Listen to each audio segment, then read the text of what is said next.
Steel can be any shape you want if you are skilled enough, and any shape but the one you want if you are not. These words from Zen and the Art of Motorcycle Maintenance have been ringing in my ears lately. This metalwork process on the GTV has been a great challenge for me. In the last episode, I chased down accident damage to the bumper mounts and on the bonnet frame, but now I need to turn to two jobs that I've been putting off: fixing the dent in the roof and welding the repair sections onto the bottom of the fenders. Let's take a deep breath and get into it. A load of junk had been piled on the roof of this car while it was abandoned in a shed. The roof has many dents, but none quite so bad as the one I put there while trying to fix it. The Germans have a great word for this: verschlimmbessern. To make something worse while trying to improve it. To disimprove. Isn't it great to have a word like that in your vocabulary in 2021? This dent is oil canning, where it pops in and out because the metal is stretched out. I tried a blowtorch and a hammer to shrink it. That didn't work, and that's how I made this mess. So in round 2, I will be using a shrinking disc, which a friend in the Netherlands helped me get. The basic idea is that I can get heat into the stretched metal with great accuracy, and then I can apply a shock of cold water, and that will shrink back the high areas. Well, that's what the theory is anyway.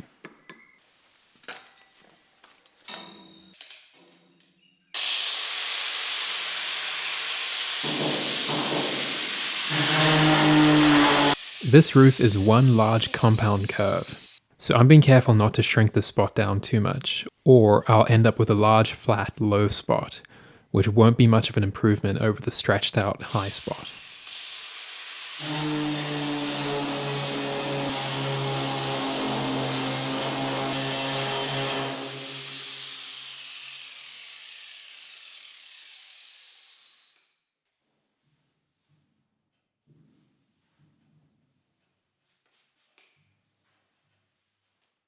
After a couple passes with the shrinking disc, I can already feel a difference.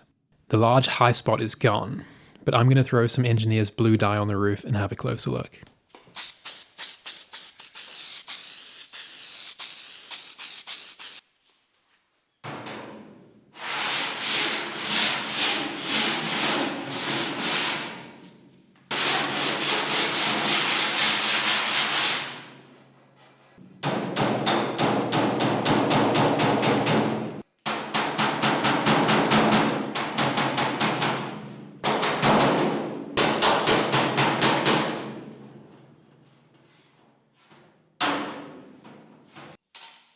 One of the tricky things about GTVs is that quite a lot of the roof and the doors and fenders have spots that oil can from the factory, so it's not so easy to know when you're done. As it stands, the roof skin is much better. It's firm and it doesn't have any major high or low spots. If I run a steel ruler over it, it doesn't reveal any drastic damage as it did before. Now before I make things worse, I'm going to move on to the next job.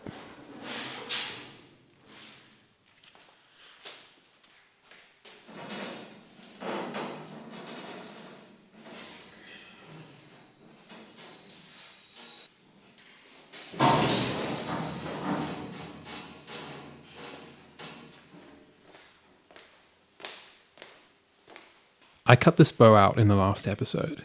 It was badly bent out of shape and there was no way to straighten it in place. Now that I'm reasonably happy with the state of the roof skin, I'll put this back.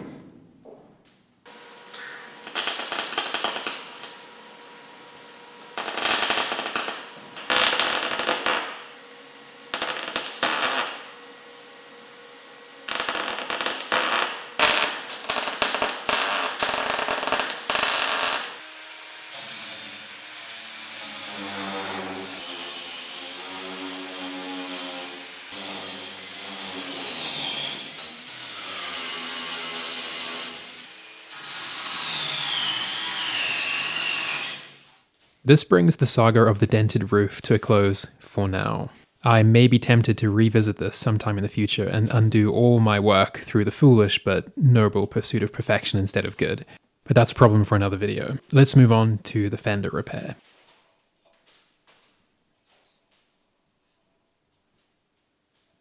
I replaced the outer sills on this car a long time ago, literally years now, but I never did weld the lower fender repair sections back, mostly because it seemed beyond my ability at the time.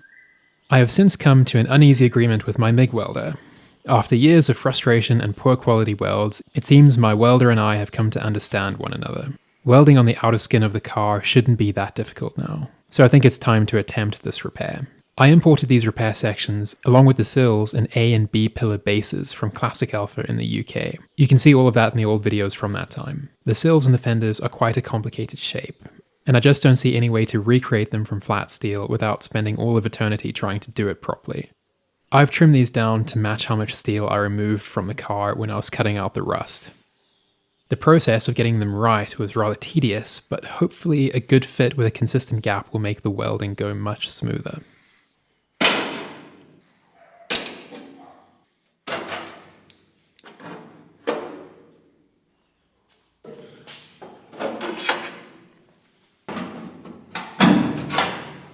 Before I can weld these in, however, I need to do something to keep the rust at bay.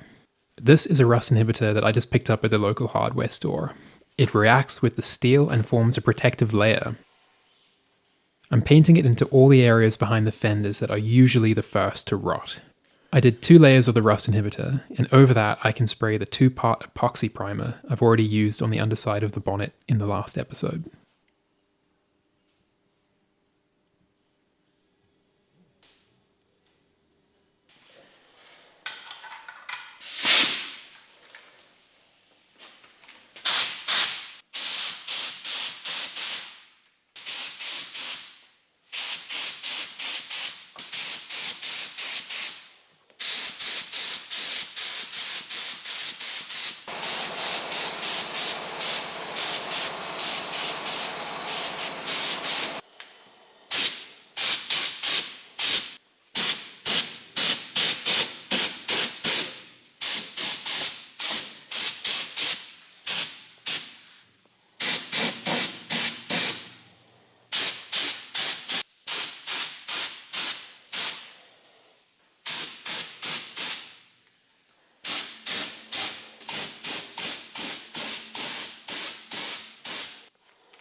Once the primer is dry-ish, I can run some acrylic seam sealant around all the areas that could trap dirt and moisture.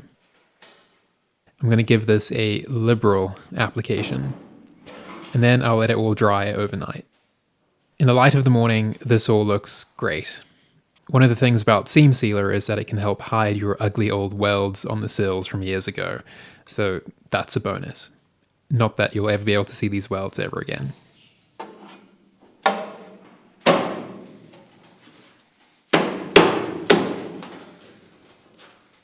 Now that all this priming and seam sealing and weld concealing is done, I'm running out of excuses to face the final welding part of this job. So I'll make a couple more adjustments and then it's time to break out the welder. And pray to Hephaestus that I don't blow holes through this metal.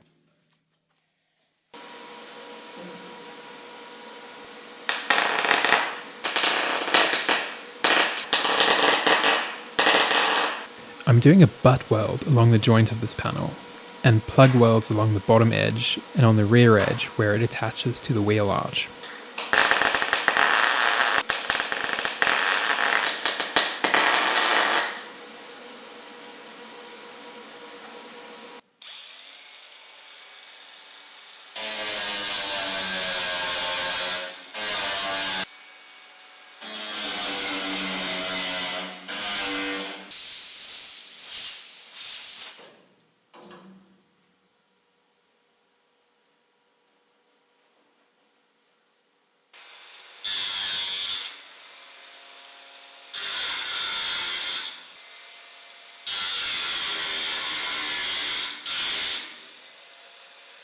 The front fender only has plug welds along the bottom edge and is freestanding along the front edge.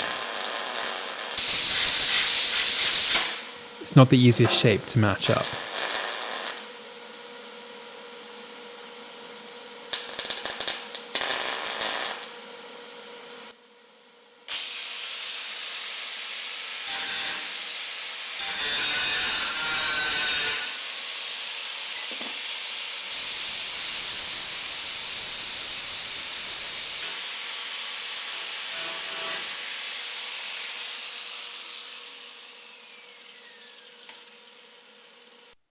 So the welding itself went smoothly.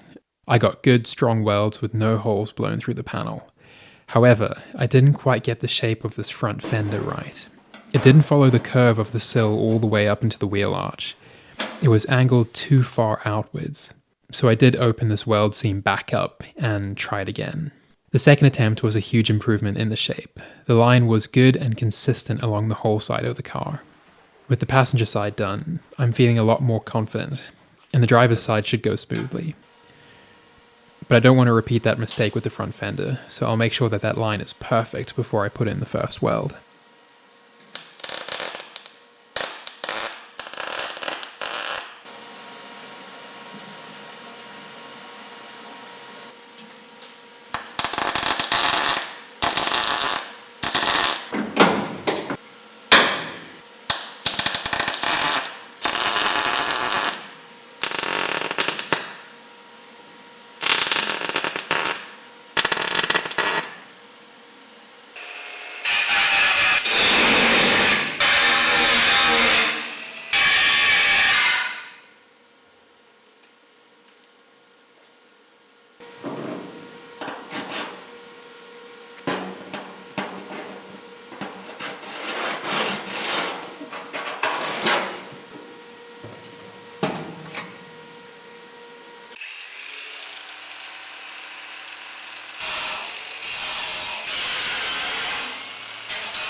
It's been a long few days of pretty tedious work.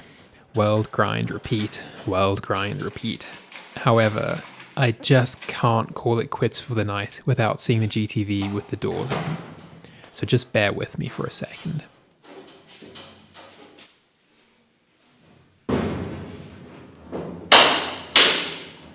Now that makes all the hard work worth it, doesn't it? It's a car again, back in one piece again. Okay, now I can turn it in for the night, feeling good.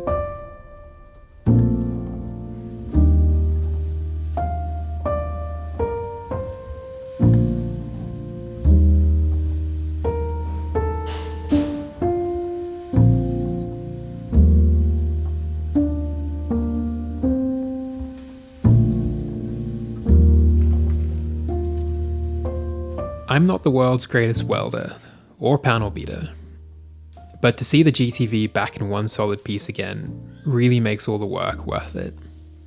I'd been putting off this job for ages, worried I would just make a mess of it. And the world's not perfect, and it needs some tidying up. But just look at it. Done is better than perfect, after all. I certainly feel like I'm up to the challenge of repairing all that damage on the nose of the car now. If I could weld those fenders, then I could do that too. I still have a lot of metal work to get through on this car, a couple more episodes at least. But there's light at the end of this tunnel at last. Anyway, let me let you go and leave it here for this episode. Before I sign off, I just want to say a big thank you to everyone who supports me over on Patreon. It really does make a big difference, especially for smaller YouTubers, so thanks again. And I want to say welcome and thank you to the new patrons. Ovidiu Cogent, I really hope that's somewhere in the realm of pronounced correctly. Brett Storrow, Augustine Emig, Megan May, and Urian Fundertain. Also, in the description, I'm going to link a good friend of mine's channel, Greasy Fingers.